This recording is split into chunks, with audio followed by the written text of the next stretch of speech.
Alors, je ne sais pas si vous avez remarqué comment la parabole commence. Jésus dit « Le royaume des cieux est semblable à ». On pourrait traduire aussi « Le royaume des cieux est comme ». Et c'est la même phrase, le même début qui va à 6 reprises sur 7 dans ce chapitre 13 être employé pour ouvrir chez l'auditeur, le lecteur, la capacité à interpréter. Le royaume de Dieu est semblable à. L'avez-vous remarqué, Jésus ne dit pas « le royaume de Dieu sera semblable à ». Il dit « le royaume de Dieu est semblable à ». Le royaume de Dieu commence donc dès aujourd'hui, d'ores et déjà. Mais de quoi s'agit-il exactement avec ce royaume? Alors nous l'avons dit, Jésus, dans ses paraboles, part du réel de ses auditeurs. Alors replaçons-nous tout d'abord dans ce réel. Dans la première parabole, il s'agit d'un trésor caché dans un champ qu'un homme trouve. Nous pouvons peut-être imaginer que cet homme était alors un laboureur qui, labourant ce champ, est tombé sur ce trésor de manière inhabituelle, de manière surprenante. Peut-être cet homme est-il l'un de ces ouvriers agricoles employés à la journée pour labourer les champs? En effet, nous apprenons dans la deuxième partie qu'il n'est pas le propriétaire de ce champ. Cette image du trésor caché dans le champ était très parlante pour les auditeurs de l'époque de Jésus.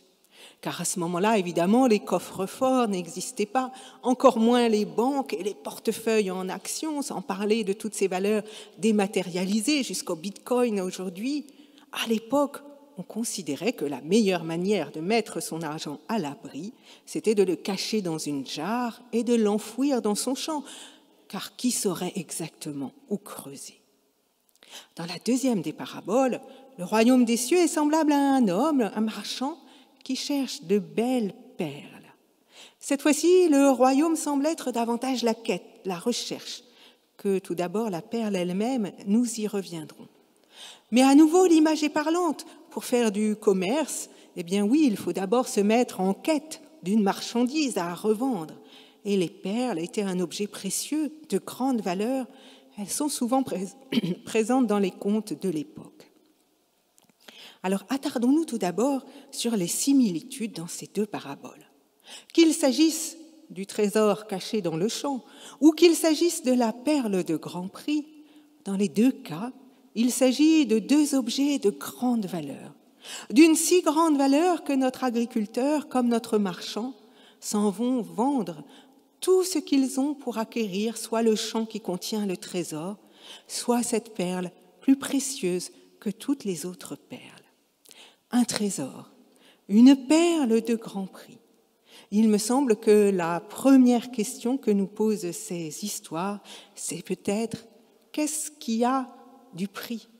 Qu'est-ce qui a de la valeur à mes yeux dans ma vie?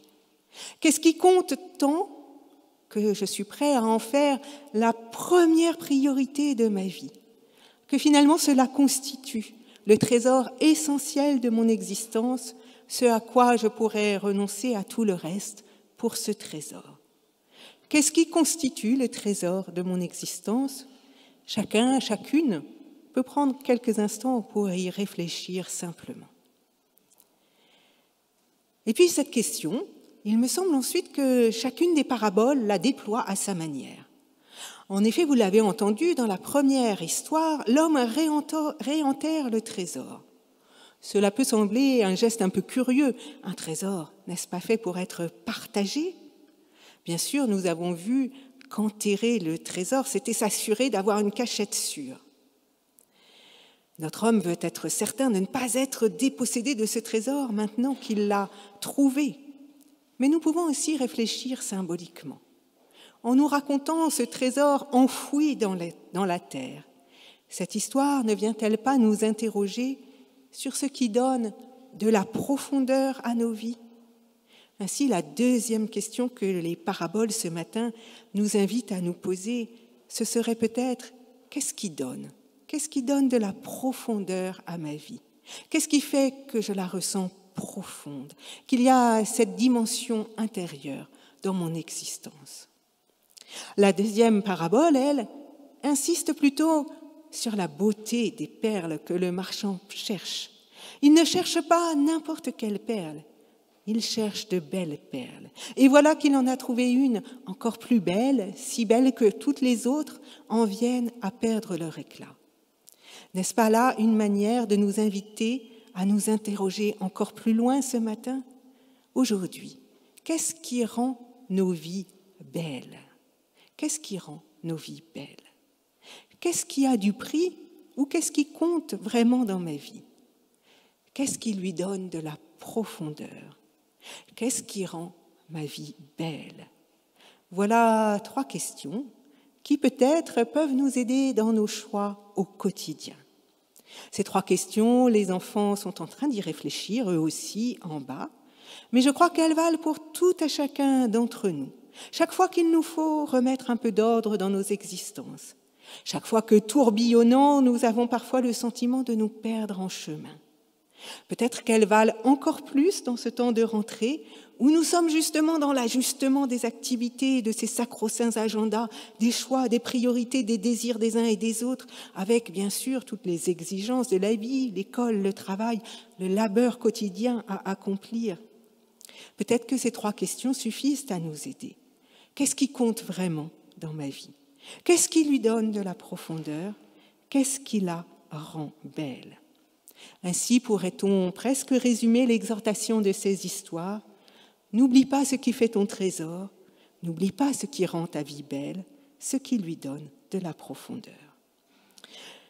En rentrant chez vous, vous pourrez repenser peut-être à ces 3 questions et peut-être en balance réfléchir aussi au temps que vous passez à d'autres choses peut-être que les réponses que vous aurez apportées à ces 3 questions. Comment réussir parfois à juste réorienter même très légèrement nos existences. Le pasteur Alain Ouzio dit « Il faut toujours rêver à nouveau son rêve ». Il faut toujours rêver à nouveau son rêve, parce que parfois un simple changement de regard déplace la perspective du ciel. Ce que tu espères pour demain, c'est ton aujourd'hui. Ce que tu espères pour demain, c'est ton aujourd'hui. Je crois que c'est l'une des raisons essentielles pour lesquelles le royaume est là, le royaume est semblable à aujourd'hui et non pas sera semblable. Voilà, nous pourrions nous en arrêter là. Je crois que nous avons suffisamment pour réfléchir au sens de nos existences. Mais bien sûr, l'Évangile, lui, nous invite à aller un peu plus loin. Car c'est Jésus qui parle et c'est du royaume qu'il s'agit. Dans l'Évangile, quel est ce trésor qui vaut tant qu'on en vient à acheter le champ? Quelle est cette perle de si grand éclat que la quête s'arrête, qu'on a le sentiment si précieux d'avoir trouvé? Pour le comprendre, je crois qu'il faut peut-être tout d'abord relire la parabole. Voici, nous dit la première parabole, « Le royaume des cieux est semblable à un trésor caché dans un champ. L'homme qui l'a trouvé le cache de nouveau, et dans sa joie, il va vendre tout ce qu'il a et il achète ce champ. » Alors, en écoutant la fin de cette parabole, de nouveau, je me suis rendu compte d'une chose.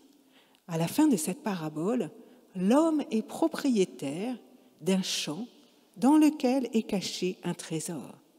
Il est donc riche. Et si nous faisons la lecture métaphorique de considérer le champ comme peut-être une image de sa vie, ou de la vie en général, cette vie à laquelle notre laboureur œuvre d'arrache-pied, cette vie qu'il travaille comme il travaille la terre, cette vie qu'il ensemence comme il peut de ses espoirs et de ses rêves, alors, soudainement, l'histoire se retourne. Car nous découvrons que la vie de cet homme a pris soudainement une valeur inestimable, puisqu'un trésor y est caché. Alors, de quoi cet homme est-il riche dans sa vie ? Eh bien, je crois qu'il est riche simplement de la grâce de Dieu, de son amour. Certes, cet amour toujours était là, puisqu'il était caché dans le champ de sa vie, mais encore fallait-il le découvrir. Je crois ce matin que cette première parabole nous invite à nous découvrir infiniment riches de la grâce de Dieu, libérés d'avoir à donner de la valeur à nos existences, par nos actes, par nos courses, par nos élans, par nos quêtes, par nos labeurs, mais à nous découvrir riches d'une vie qui vaut, parce qu'un amour y est enfoui, un amour qui éclaire nos plus profondes ténèbres. Le théologien Paul Tillich a écrit ceci, il dit « dans le noir de nos déceptions et de nos désespoirs, ce noir que peut-être nous pouvons relier à cette terre du chant, dans le noir de nos déceptions et de nos désespoirs, dit Paul Tillich, pénètre parfois une vague de lumière, et c'est comme si une voix disait « Tu es accepté, accepté par plus grand de toi ». Eh bien, je crois que c'est cela, le trésor de la grâce, se découvrir accepté, aimé de Dieu simplement. Alors je me suis longtemps demandé pourquoi il fallait à tout prix que cet homme achète ce champ, en devienne propriétaire.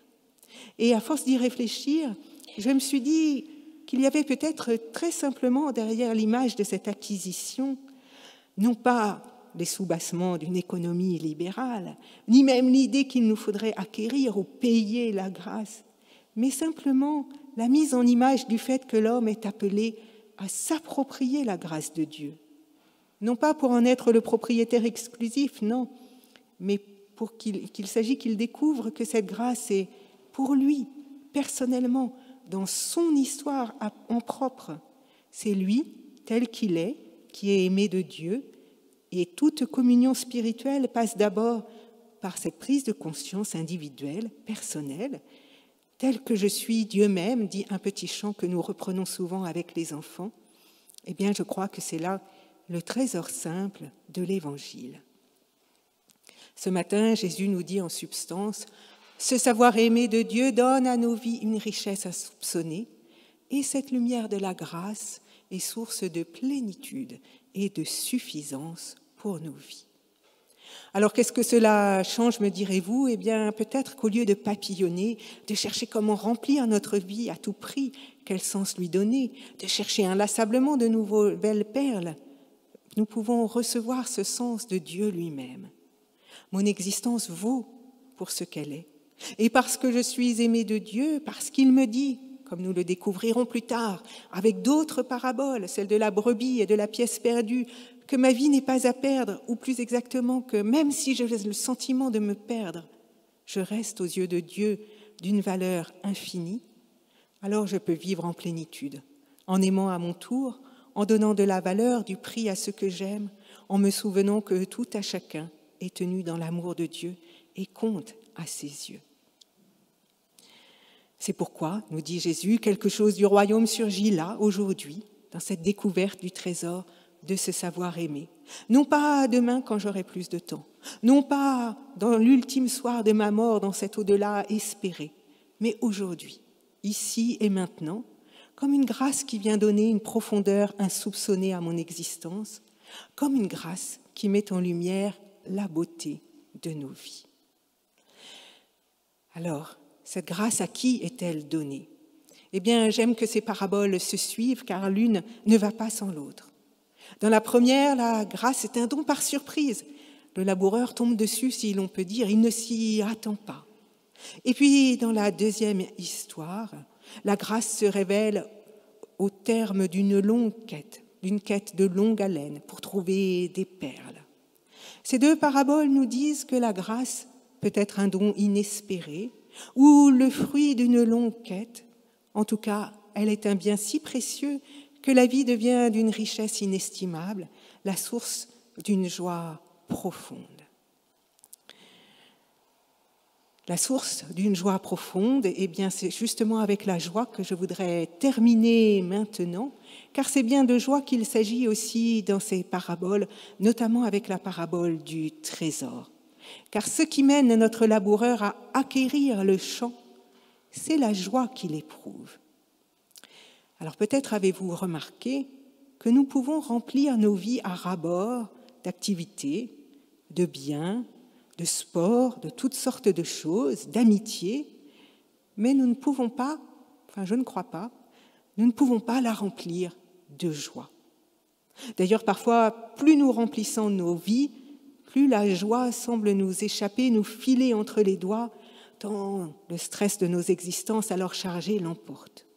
Bien sûr, nous pouvons toujours faire preuve de positive attitude, comme on dit aujourd'hui, c'est-à-dire refuser l'englument dans la dépression ambiante, mais il n'empêche qu'il demeure, je crois, dans la joie, une dimension d'inattendu. La joie, n'est-ce pas ce qui nous rejoint presque malgré nous ? La joie, n'est-ce pas ce qui nous inonde à l'annonce d'une bonne nouvelle?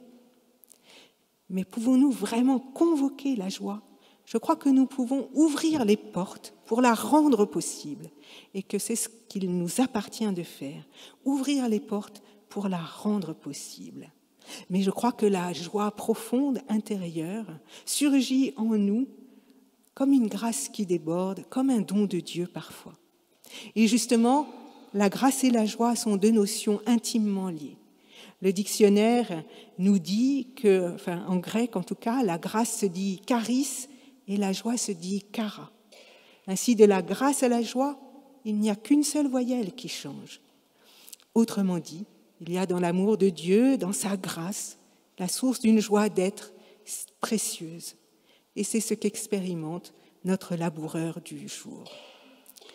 L'académicien François Tcheng, qui a réfléchi sur la joie, a écrit « L'instant de joie capable de nous soulever et de nous transformer signifie l'irruption de l'infini dans notre finitude. » L'irruption de l'infini dans notre finitude. Elle permet à l'âme de livrer son chant. Elle permet à l'âme de livrer son chant. La joie, ce serait donc peut-être l'irruption de l'infini dans notre finitude. C'est pourquoi, dit Jésus, le royaume commence dès aujourd'hui, dès lors que nous nous attachons à lui ouvrir les portes et à en chercher les signes ici-bas. Le royaume de Dieu n'est pas au ciel où nous l'y logeons parfois, mais s'il se révèle au cœur de nos vies, dans ce champ du quotidien que nous labourons ou dans nos quêtes intérieures.